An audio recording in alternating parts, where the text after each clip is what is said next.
Hola, ¿cómo estás? Bienvenido a Quimimundo Clases de nuevo. El día de hoy te voy a hablar acerca de qué es materia y cómo la clasificamos.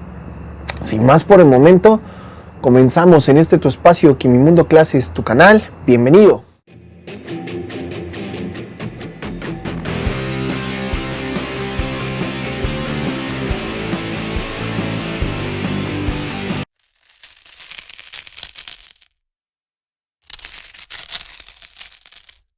Y vamos a empezar respondiendo a la pregunta fundamental: ¿qué es la materia?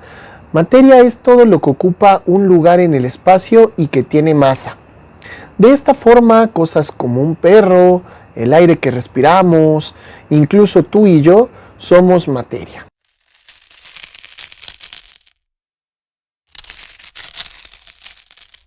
¿Cómo clasificamos la materia? La materia se clasifica en dos de acuerdo a este esquema: en sustancias puras y mezclas. A su vez, las sustancias puras pueden clasificarse en elementos y compuestos, y las mezclas en heterogéneas y homogéneas. ¿Cuál es la diferencia entre las sustancias puras y las mezclas? La diferencia radica en el tipo de interacciones que mantienen unidos a sus componentes. En el caso de las sustancias puras, vamos a hablar de interacciones químicas, es decir, enlaces químicos que mantienen a los componentes de los elementos y los compuestos unidos entre sí. Mientras que en el caso de las mezclas, vamos a hablar de interacciones físicas.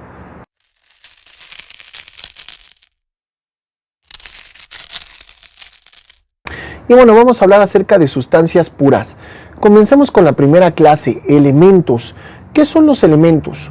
Los elementos son los bloques básicos de construcción en química. Así como en el español tenemos letras que nos permiten construir palabras, los elementos corresponden a nuestro alfabeto en química, con el que podemos diseñar numerosos compuestos. ¿Pero qué son los elementos? Son sustancias que se encuentran formadas por una sola clase de átomos, y esos átomos se encuentran unidos mediante enlaces químicos. De esta manera yo puedo tener átomos individuales, como en el caso de los gases nobles, helio, neón, argón, criptón, xenón y radón, o puedo tener también moléculas diatómicas, como el hidrógeno, el oxígeno, el nitrógeno, etc. O también puedo tener, como en el caso de los metales, redes cristalinas. Las redes cristalinas corresponden a un arreglo periódico de átomos que se repite en las tres dimensiones para generar la estructura completa del material. De esta forma, así yo tenga unos cuantos átomos como en la molécula de azufre, que se compone de 8 átomos de este elemento, o muchos como en esta red cristalina metálica, la definición de elemento se mantiene, debido a que estamos considerando átomos de una sola clase. Y bueno, ¿qué es lo que define a un elemento? Que un elemento sea helio, hidrógeno o nitrógeno. Recordarás que ya lo vimos en nuestro video que te dejo aquí en la descripción, cuando hablamos de isótopos. Eso es el número atómico. El número atómico define la identidad de los elementos y corresponde al número de protones que contiene un átomo en su núcleo. Y bueno, ¿dónde podemos encontrar los elementos? Los elementos se encuentran en la tabla periódica. La tabla periódica es el arreglo de los elementos en distintos grupos o familias y periodos, basándonos en el número atómico del elemento. En la actualidad conocemos 118 elementos. Algunos de ellos son naturales, la gran mayoría, mientras que algunos han sido creados en reactores nucleares y tienen vidas muy efímeras. Ya hablaremos más acerca de las generalidades de cada una de estas familias de los elementos en videos próximos.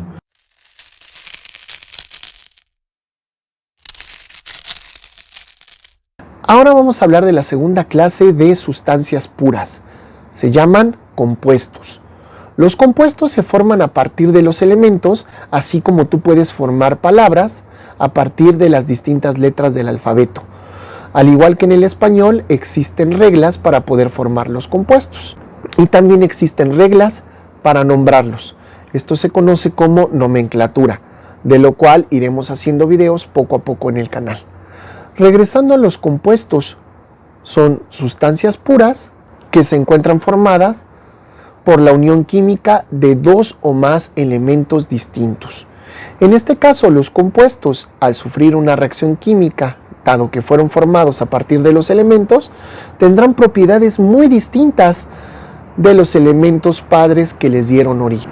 De esta forma, estamos rodeados de compuestos, por ejemplo, el agua que bebemos, la sal que ponemos en las ensaladas, que se denomina cloruro de sodio, el dióxido de carbono, que es de vital importancia para que las plantas realicen fotosíntesis y puedan obtener glucosa, que también es otro compuesto, para obtener energía. También los compuestos los podemos encontrar en los fármacos que ocupamos. Por ejemplo, si te duele la cabeza, es muy común que te tomes una aspirina, es decir, el ácido acetil salicílico, que tiene esta fórmula. En ese sentido, eso es algo importante que debes de considerar de los compuestos.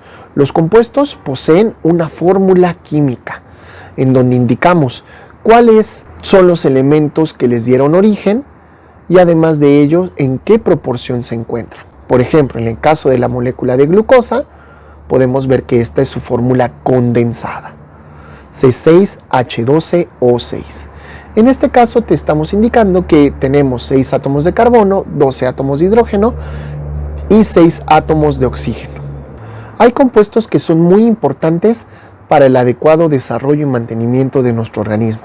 Por ejemplo, los ácidos nucleicos como el ADN, que es la molécula portadora de nuestra información hereditaria, o las proteínas, que son moléculas extremadamente grandes y complejas y que realizan funciones diversas dentro de nuestro organismo. Ya sea moléculas sencillas como el agua o moléculas muy grandes como el ADN, todas tienen en común algo, que fueron formadas a partir de elementos y que estos elementos se encuentran unidos entre sí formando enlaces químicos, cosa que no sucede con las mezclas. Por último, no olvides también que así como tú formaste los compuestos a partir de los elementos, los compuestos también pueden regresar hacia los elementos que les dieron origen mediante procesos químicos.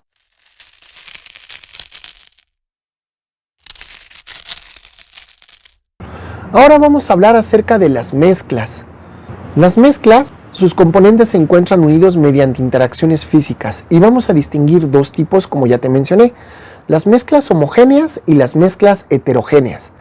Para esto necesitamos introducir una definición adicional, que es la definición de fase y también de la definición de sistema. Comencemos con sistema. ¿Qué es un sistema? Un sistema es una región del universo que nosotros aislamos para su estudio, es nuestro objeto de interés. Dentro de ese sistema podemos tener distintas fases. ¿Qué es una fase? Es una porción o una región de ese sistema que va a tener propiedades químicas y físicas que son uniformes. Esto suena muy difícil, pero no lo es. Supongamos, por ejemplo, un vaso con leche. Si yo considero la leche y ocupo únicamente mis sentidos, puedo observar una sola fase. ¿A qué corresponde esta fase? A una fase líquida de color blanquecino, donde yo no puedo distinguir mediante mis sentidos cuáles son los componentes de la misma. Esto nos lleva a la definición de mezcla homogénea. En las mezclas homogéneas observamos una sola fase y no podemos distinguir cuáles son los componentes de la misma. No así en el caso opuesto, que denominamos mezclas heterogéneas. En las mezclas heterogéneas podemos observar dos o más fases. Por ejemplo, en una galleta con chispas de chocolate que puedes remojar en la leche, puedes observar dos fases. La fase de la galleta, que contendrá distintos componentes, y las chispas de chocolate, que corresponden a otra fase. Si bien estas fases pueden ser homogéneas entre sí, la unión física de las mismas nos lleva a una mezcla heterogénea. Algo que debes de tener en mente es que los mismos compuestos y elementos pueden formar mezclas. Por ejemplo, si tú pones una pieza de metal o un anillo de oro en agua, ahí tienes un elemento, oro en agua, un compuesto. Una de las mezclas homogéneas de mayor interés es el aire que respiramos.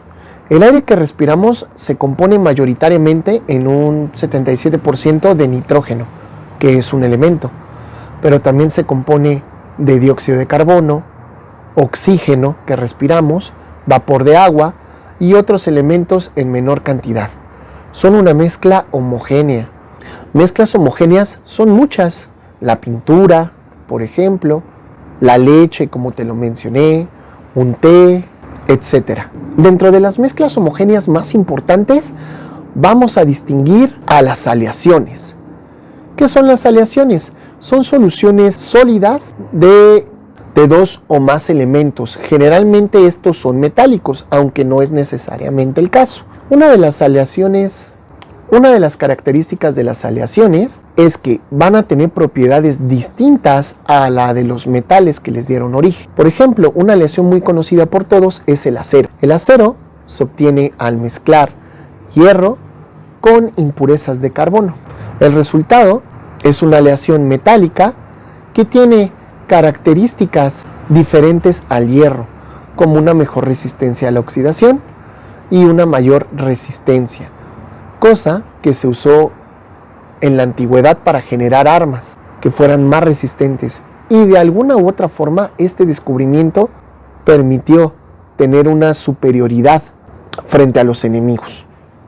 Otras aleaciones importantes son el acero inoxidable, que también contiene cromo. Existen también muchas aleaciones de aluminio que se ocupan por su ligereza en la industria aeroespacial. Aleaciones muy comunes también podemos encontrar en la joyería. De seguro que cuando has comprado una pieza de oro, te has fijado que el grado de pureza se mide en unas unidades llamadas quilates. ¿Qué son los quilates? Los quilates indican en 24 partes de oro cuántas de ellas corresponden a ese metal. Te has de preguntar, ¿pero por qué yo quiero alear el oro si sería mejor tenerlo puro? El problema con el oro es que es un metal demasiado suave, es blando. De esta forma, imagínate que compras un precioso arete y se deforma. De esta manera se añade intencionalmente ciertas cantidades de otros metales como plata o cobre, platino, dependiendo de la clase de oro que tú quieras. De esta forma, la adición de distintos metales nos puede llevar a tener distintos tipos de oro y distintos colores, lo cual le da un plus a la apariencia física de los objetos. Otra aleación importante eran las amalgamas. Las amalgamas se ocupaban en odontología para cubrir las caries o los abscesos. ¿Qué son las amalgamas? El mercurio, recuerda, es el único metal líquido a temperatura ambiente y tiene la capacidad de disolver, de amalgamar entre sí muchos metales. De hecho, este proceso con mercurio fue bastante útil para la extracción de oro, de tal forma que en la antigüedad, antes de ocupar las resinas, se ocupaban amalgamas, con todos los problemas que involucra estar introduciendo pequeñas cantidades de mercurio a nuestro cuerpo, dada su toxicidad.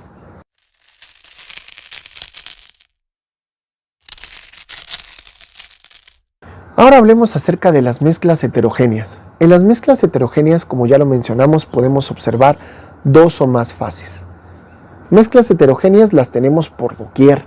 Prácticamente todos los alimentos que comemos, una pizza, una hamburguesa, unos chilaquiles, etc., todos ellos serán mezclas heterogéneas, porque podemos distinguir a cada uno de sus componentes. También es posible hacer o convertir una mezcla homogénea en heterogénea. Por ejemplo, imagínate ese día caluroso donde tú tienes tu vaso con agua o con refresco y añades hielos. Eso lo convierte en una mezcla heterogénea. Y bueno, pues hasta aquí este video. Espero que te haya quedado muy claro qué es la materia, cómo se clasifica y cómo podemos distinguir las distintas clases de sustancias que podemos tener presentes. Sin más por el momento, te invito a que me sigas en redes sociales, tú ya las conoces, Facebook, Instagram y TikTok, bajo el nombre de Quimimundo Clases. También si tienes dudas, preguntas, no olvides escribirme a quimimundoclases@gmail.com, donde con gusto te voy a atender.